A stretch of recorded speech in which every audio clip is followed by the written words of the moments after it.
We're talking about the scale today and specifically why I stopped using one and why you might want to do the same.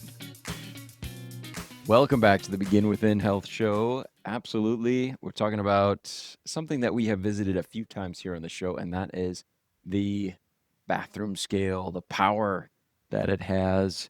Now, before you think that this is some kind of anti-data, anti-science rant that I've gone just, full on good vibes only influencer on you, stay with me because I'm actually going to make a case from a place of my professional background and my personal experience, not just feelings.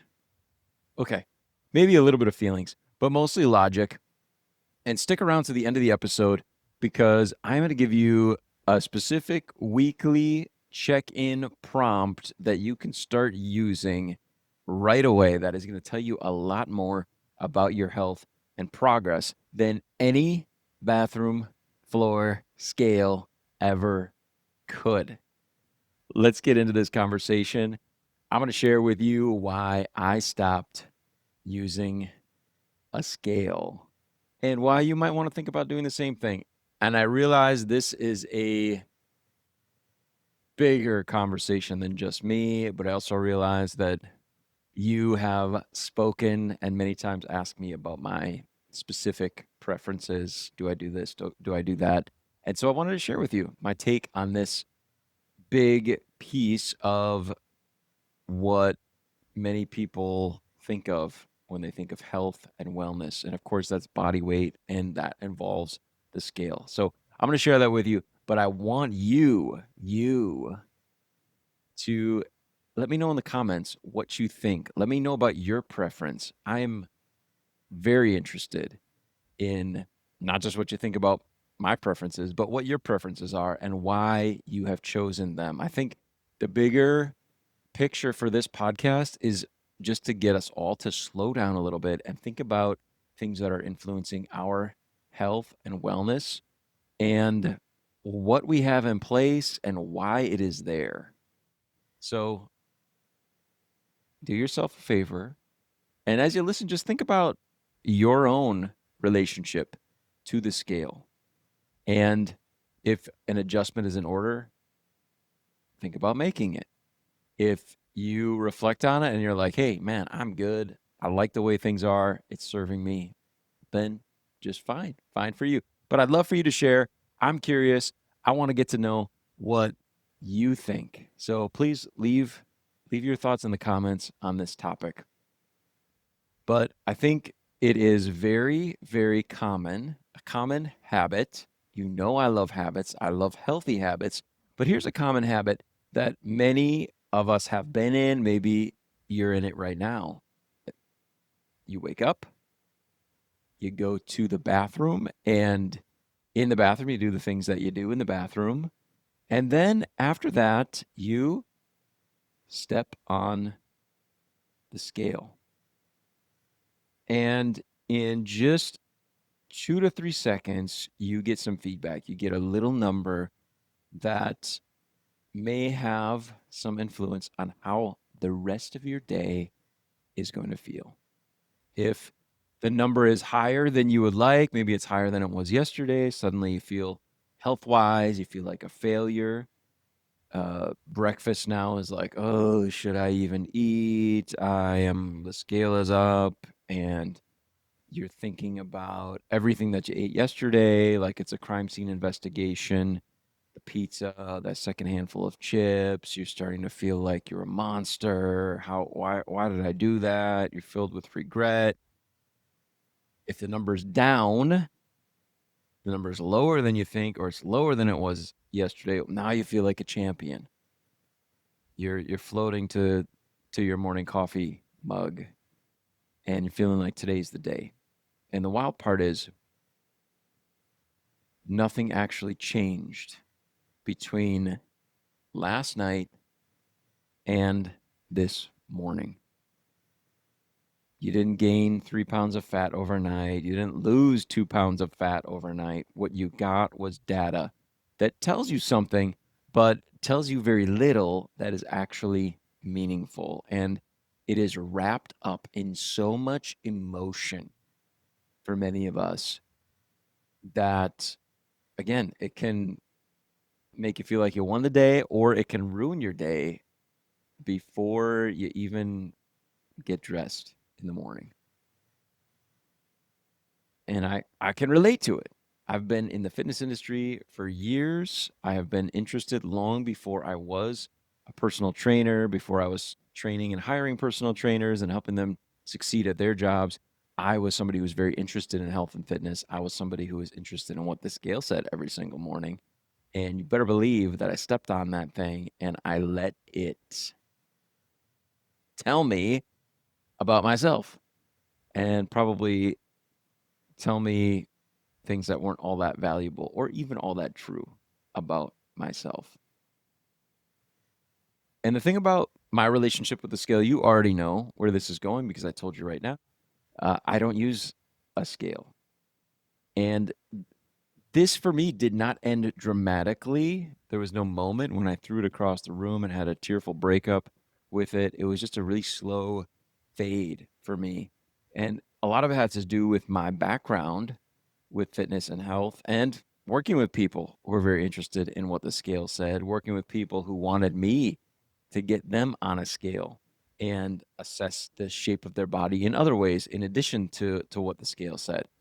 But I started to understand something that took the scale's power away piece by piece, little by little. When I'd step on the scale and the number was up, I could usually explain it. Big dinner last night, lots of pizza. Of course, the scale's up, right? Carbohydrates, lots of salt, water retention, physiology. I knew that it wasn't body fat. And so I didn't feel like it was a failure for me. As I was gathering knowledge and as I was helping other people to learn about a bit about how their body works. And I'm not a scientist. I am not a nutritionist. I'm a personal trainer. I help people work out effectively, but many of my clients have the goal of weight loss. And so these are some things that we dabble in and we help people to understand the connection between the decisions they make and what the scale says. I experimented with different diets, just personally, fitness wise. Hey, let me try that one. I want to see how it feels. I want to see how it works. I want to learn about that. So like reducing carbohydrates. Oh, we hear about that a lot, right? Ketogenic diets, cutting carbs. I came to experience that and what the scale did. The huge fluctuations in what the scale said. Again, I understood. It wasn't that I was losing body fat. I understood some of the reasons behind the huge fluctuations on the scale. And so the numbers started to feel less powerful for me. It started to feel less like something that I even cared about to use to judge my health, my wellness, my fitness, whatever. And the number actually just started to feel like noise. It started to feel like something now that I had to try to like sort through.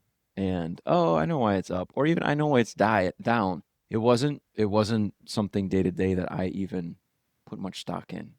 I found I was doing this habit kind of for no reason, just because I always had. And at some point, we moved into a new place and the bathroom, the floor plan, it just didn't fit a scale very easily. And so it had to be stored up against the wall. And so even though the habit for me was already on, like it wasn't a big powerful thing in my life anymore, that little difference now of okay, I gotta flatten this thing out before I step on it in the morning, because it was like kind of stored, I think, up against the wall next to the toilet or something. And just having to do that, take that one extra step, for me, that was it. Now it felt like a real decision. Do I really want this data bad enough to bend over pick that thing up, put it in the middle of the floor, step on it. And then, of course, I had to reverse it. I had to put it back after I got that magical number of feedback. And for me, apparently, that was just too much effort. That was it because I just stopped. I stopped using the scale at that point, and it was out of sight, out of mind. And here's what happened: nothing. Nothing bad, anyway. The bad consequences, they never came. Not stepping on the scale didn't ruin me. I didn't lose control. I didn't lose touch with my body. But for me, I felt a little bit freer. One less thing that now was having influence on me and how I was showing up for the day that didn't really need to influence me. I think this is a good point to talk about what the number on the scale is really telling you. Like I've said, we've covered this before on the show. This is, we've done over 300 episodes now. We've talked about this times in the past. It's been a little while. And I realize that many of you that are now listening and watching maybe didn't hear those episodes, or maybe you have a little bit of a different relationship with body weight and the scale than you did when you heard those past lessons. So let's talk a little bit about what the number is really telling you, because I think that's where a lot of people get stuck. Maybe not you, but maybe you and maybe me in the past.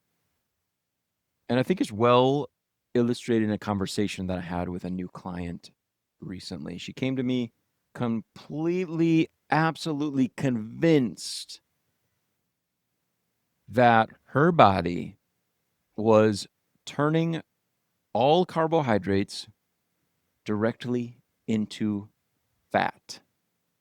Eat carbohydrate, boom, stored as fat immediately. And so she told me that for her, keto was the only way. It was the only way of eating that worked for her body, because as soon as she had carbohydrates, her body stored it as fat. I asked her, how do you know? How do you know that's true? And she said whenever she starts keto, she loses a ton of weight in the first couple weeks. And then anytime she eats carbohydrates again, she said she gains like 7 pounds overnight. And so she said, obviously, my body is gaining fat from those carbohydrates. Now, I want you to think about that for a second. 7 pounds of actual fat gain in one day would require 24,500 calories. Basically, someone will need to consume, if we're just sticking to just calories in, calories out math, which there's a lot more to it, as we know. However, you would have to consume so many calories in order for your body to gain 7 pounds of fat. And to think that that all happened in one day, if her number 7 is accurate, maybe she was exaggerating, right? But physically impossible. Impossible for you to have 7 pounds of more fat on your body after a single day. However, the scale may have said that there was a lot more pounds than the day before. And the only thing we did was we got off of our ketogenic diet, right? So what actually happened? Again, I am not a scientist, but here's a fascinating hypothesis that I shared with her when we were having this conversation. Now, your body stores carbohydrates for energy. It does that by converting them into glycogen and stores them away in your cells, muscle cells, in your liver, so that when you need that energy, it is there. But here's the thing: that the carbohydrates, the glycogen, doesn't go by itself and get stored away alone into the cell. It stores roughly 3 grams of water along with every gram of glycogen. Okay? So now we understand a little bit about why the scale dropped so suddenly when we start a ketogenic diet. We also understand, if that hypothesis is correct, why someone who's on a ketogenic diet who now kind of falls off the diet and eats what maybe even is a regular amount of carbohydrates for somebody, or maybe they go all in and they're like, hey, I'm off the diet, I'm gonna crush some carbohydrates today. We understand now why the scale would go up potentially so much higher than it was the day before.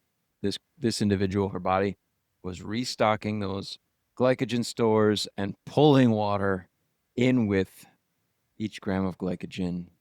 And so we have the scale up by pounds overnight the next morning. Body fat, though? Actual body fat? No. From one day to the next, it probably barely moved if she was actually able to get a true number on body fat. Now, this individual, I tried to explain this to her, couldn't grasp it, looked at me, absolutely confused, because she was convinced that she understood what was happening. But what I think was happening was that the scale was lying to her, and she had built this whole belief around this. And so she'd given up all these carbohydrates. She was convinced the only way for her to eat was this certain way, and she had some data to prove it. However, there was a lot more to the story. And that's what the number on the scale can do to us. That's absolutely what it can do to us. Your body weight at any given moment is a snapshot of everything in your body. And I'm of course everything, right? Water, food that's currently being digested, muscle, of course, fat, bone, organs, the coffee you just drank, the toenail polish you have on, whatever it is. It's all there. It's all in the number on the scale. And water, food volume, other things that fluctuate day in and day out. One day to the next, there can be big fluctuations. And so it's not body fat that's fluctuating that much day in and day out. It's not muscle gain or muscle loss that's fluctuating that much day in and day out. These changes happen over weeks and months, not overnight. So daily swings that you're seeing, 2 pounds up, 3 pounds down, back up again, they're really noise. They're just noise. And it's a number that can really get inside your head. As I was doing some research for this episode, an interesting illustration came up. And it's this looking at the scale day in and day out and trying to use the number that you're seeing to actually gauge whether your health is improving is like looking at your weather app every 5 minutes and then trying to use the data you're seeing 5 minutes the next to determine if climate change is real. But this is something that needs to be looked at over long periods of time, not short snapshots. And it's the same with our health, our wellness, body fat, muscle, all these things. Slow changes over time, weeks, months, years. The trend over time is what matters. It's not the day-to-day number. And even then, body weight is a tiny piece of the bigger picture.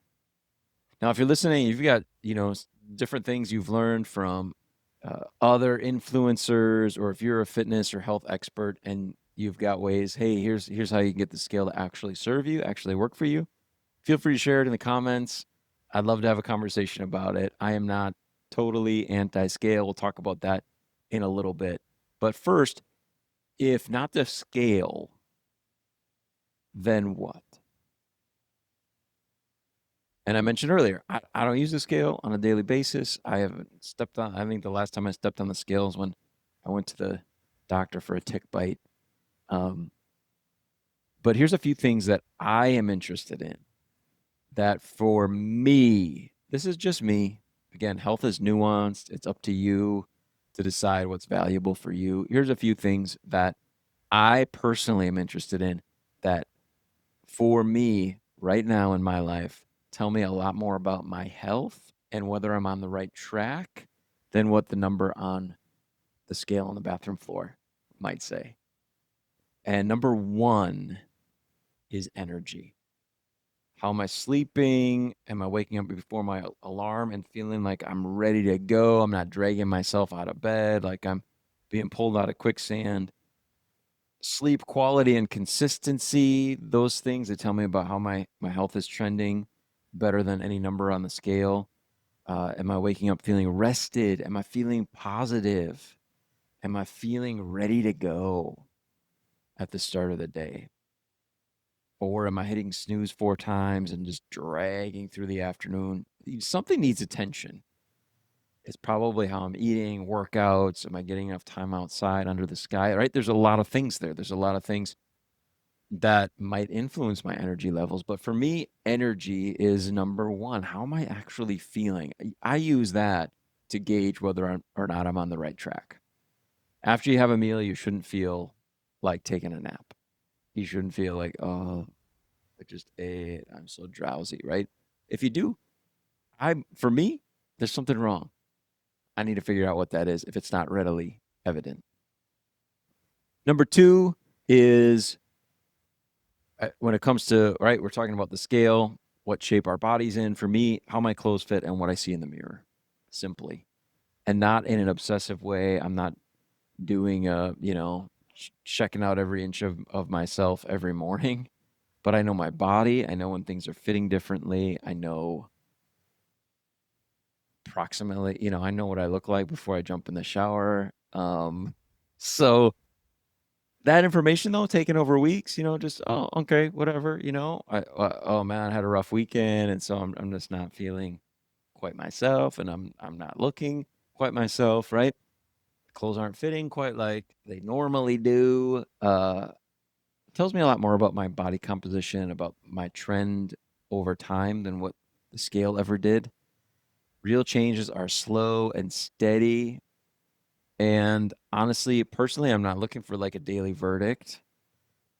I'm looking at trends over time. I'm looking at the big picture. And so you can um, you could capture that, and I recommend if it serves people, doing some progress photos just for yourself. You don't have to post them, don't share them anywhere. I'm not a big sharer of progress photos of my clients or for myself. To me, not necessary, and just used by others as a very unformed or unfair form of comparison. But that's number two. How my clothes are fitting, how I'm looking to myself, right?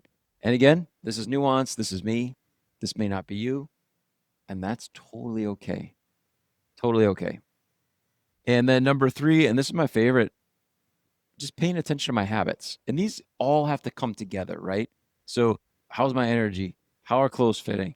How have my habits been lately? But paying attention to those habits.